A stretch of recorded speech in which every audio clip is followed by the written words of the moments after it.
Okay, so it's Immortan Joe 245 here, and today we're taking a look at Blowtorch.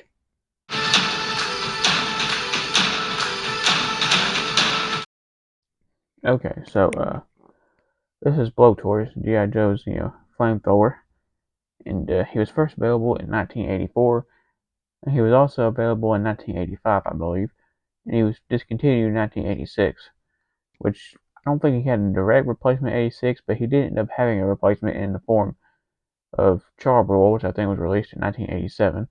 Which I don't have the vintage Charbroil figure, but I do have the Riley Cobra one, but I'm not going to show that in this review because that doesn't have that's not another version of Blowtorch, so I'm not going to show that. But there were three vintage, not vintage, I mean three post-vintage era versions of Blowtorch, and the 25th anniversary one, which has been version 2, which I don't have, version 3, which is the Pursuit of Cobra one, which I do actually have here, as you can see, and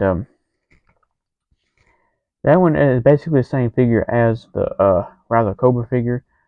Or not Rise of Cobra, I mean the 25th anniversary figure, and just a few different paint ups, and the armor plates ain't bright orange like the vintage figure there. As you can see, the 25th anniversary one would have the same paint scheme as the original figure because it's supposed to be a new version of the original. So, and version 3, which unfortunately, or version 4, I don't have either, but version 4 fixes a big problem I have with the vintage version. We'll get into that in just here in a minute. But so we will look at version 3 there at another time. So let's take a look at Blowtorch's accessories. Okay, so starting off with his accessories, we're going to start off with his helmet, and as you can see here, it is a little bit scratched up and dinged, and because we found Blowtorch actually out buried in the yard, believe it or not. So in our garden, so that's kind of why he's a little beat up, and I'll show you in just a minute. But back then stuff got played with, and he was uh, buried for years. So see, it's got a few scratches and cracks in it, but I mean, it ain't too bad.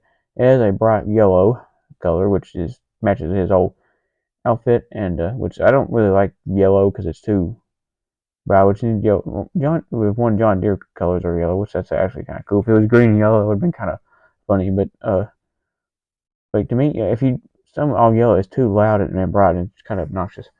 Now, there was an accessory pack version of Blowtorch's helmet released in a gray plastic, which to me this actually looks a little bit better than the one.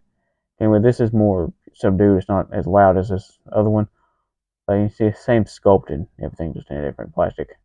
Okay, so the second accessory is Blowtorch's backpack, which it looks like it would go on this way, but if you do it this way, you can't hold the flamethrower in his right hand. So most people usually have it this way. This is the way I have it. But as you can see, there's like a panel here. This panel is removable on the new version. This one is not, I don't think. And see, there's two big tanks, which I'm assuming are gasoline tanks, because flamethrower operators usually use gasoline for their flamethrowers. And as you can see, it's where the fuel will go through to this thing right here. There's a peg where you can peg it onto his back. Now, there was also an accessory pack version of this released in gray plastic, as you can see. And once again, this one being yellow is bright and loud, and this one looks more like you would think of something in the real world. Because I could probably tell you, in real life, flamethrower operator is not going to want to wear loud colors.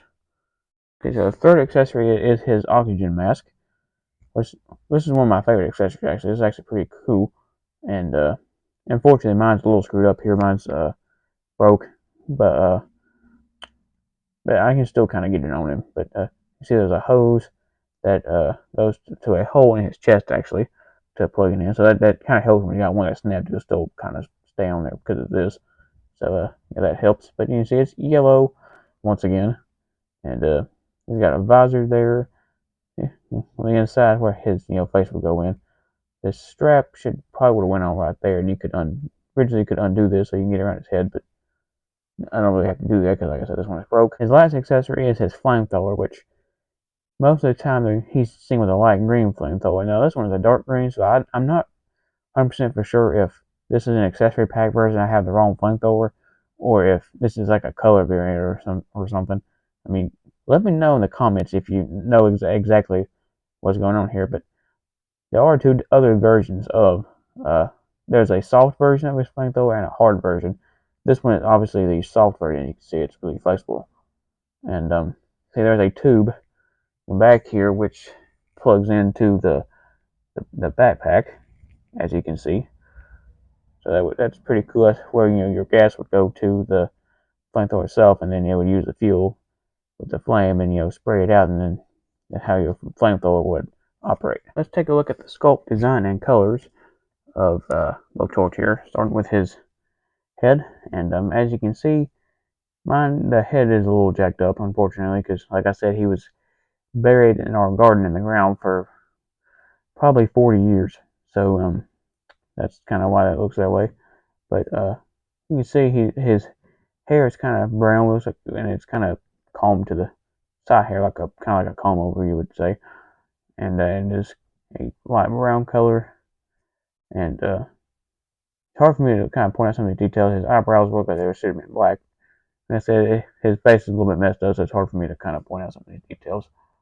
But which on display he would have his helmet and his mask on, so you're not going to see this. So, but going down to his chest here, under his collar, you can see a white T-shirt, and he has a yellow shirt on underneath a orange chest plate, a bright orange. And you can see there's the hole where his mask would go into. That's where his oxygen goes.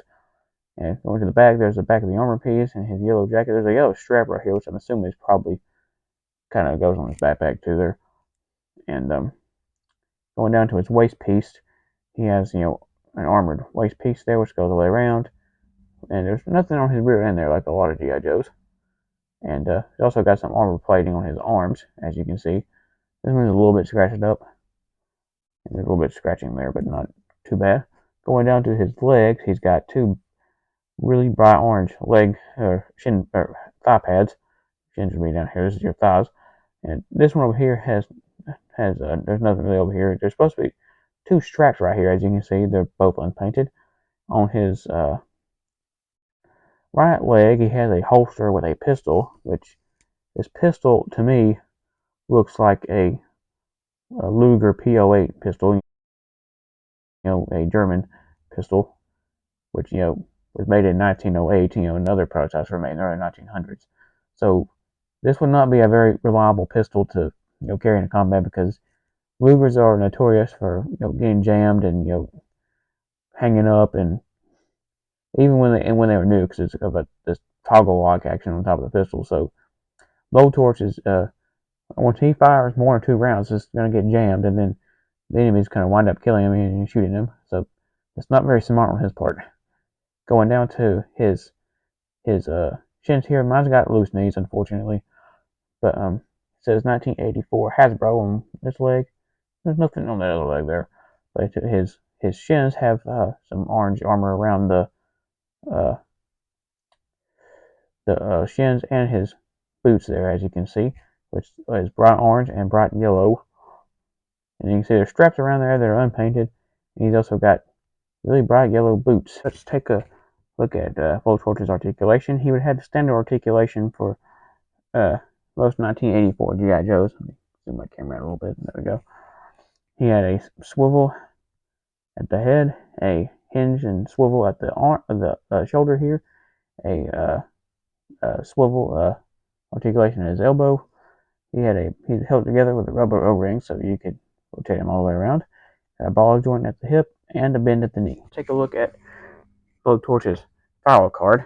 This file card was printed on the back of the car in which the figure was packaged. As you can see, there's Blowtorch's legs and his antique pistol that he carries. With swivel arm battle grip. It was also advertised in '84. There's a tear right there where it was probably tore off the card. It says Flamethrower, code name Blowtorch, file name Timothy P. Hannaran. There's a serial number, primary military specialty, infantry special weapons, secondary military specialty, small arms armorer, birthplace Tampa, Florida, grade E4, which Tampa, Florida is actually where Tampa Nugget cigars are made, I believe. Blowtorch is thoroughly familiar with all military incendiary devices and flame protection equipment. Blowtorch the use of fire to blowtorch the use of fire in warfare is a science that predates the bow and arrow.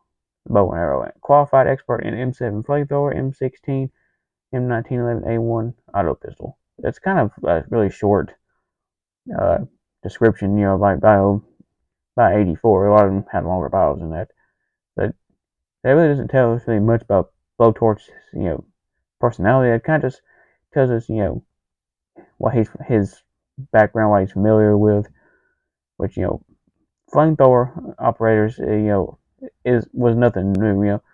Flamethrowers were widely used by militaries, especially during World War II in the Pacific theater, where they were used by the U.S. against Japan, especially in Peleliu, I believe, where they would burn the Japanese soldiers out of trenches and stuff. Which that'd be a horrible way to die. Blowtorch can't sleep unless he's near a smoke detector. Cigarette smoke drives him bananas. He always sits near the exit in movie theaters and refuses to live anywhere where he can't safely jump out of the windows. This is not irrational to him. These are actions based on intimate knowledge. So, if smoke and stuff drives him crazy, that's kind of out of his job. Being a flamethrower would involve, a lot of smoke. So that kind of contradicts the job that he does. Almost forgot there's a portrait of Blowtorch here, and his faction is G.I. Joe, which is correct. Okay, so as for Blowtorch's media appearances, he did appear in the G.I. Joe comic books as well as the Sunbow animated series, which I don't think he was utilized a lot in the Sunbow animated series.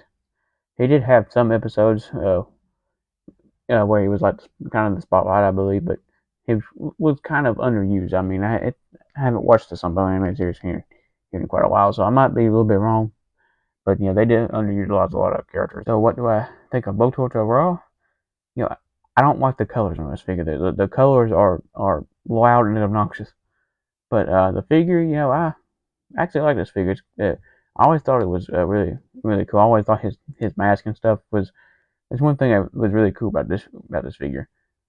And being a flamethrower operator, I always thought was kind of cool too. Because I watched movies like Aliens and a lot, and flamethrowers were used a lot in those movies, and I always thought it was cool. And if you ever like I did when I was little, if you had like a crossover between Aliens and G.I. Joe, you'd have a flamethrower operator to take care of the xenomorphs. But now the flamethrower accessory, I'm not for sure if that's if that's an accessory pack one or that's just a color variant. Like I said, let me know in the comments if you know exactly. But so hit the thumbs up, that give me a like, and hit the subscribe button. And as always, till next time.